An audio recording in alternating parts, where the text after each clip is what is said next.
الاي اي بدا يقول كلمته كمان في البيع، مش بس في الكونتنت، مش بس في الميديا يا جماعه. لا ده هو انا دلوقتي عندي اوردر جاي في السعوديه عند عميل اورجانيك، السورس تشات جي بي تي، بشرط يكون عندك ويب سايت، فعميلك دلوقتي رسمي يقدر يشتري من خلال تشات جي بي تي لو انت عندك ويب سايت والاس اي او بتاعك مظبوط. والكلام ده انا اكدت عليه من فتره، قلت لك الفتره الجايه لعبه الاس اي او طالما الاي اي داخل في اللعبه دي. يعني دلوقتي العميله دي فتحت تشات جي بي تي في السعوديه، سرشت على المنتج فظهر لها الويب سايت بتاعنا، فبالتالي دخلت طلبت الاوردر، فبالتالي الاوردر سمع عندنا والسورس تشات جي بي تي. وده اللي هيحصل الفتره الجايه بقوه، هتلاقي البيع اورجانيك هيضرب جدا. بس عايز منك من دلوقتي، وانا قلت لك الكلام ده من فتره، استمراريه بقوه في ضبط الاس اي او.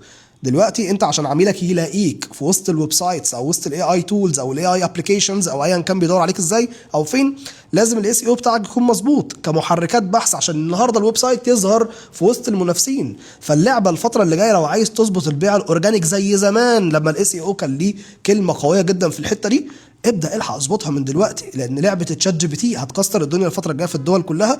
وخلاص بالفعل رسمي سمع معانا في دول عربيه. لازم يكون عندك ويب سايت، لازم تهتم بالسيو سواء بتبيع منتج او خدمه.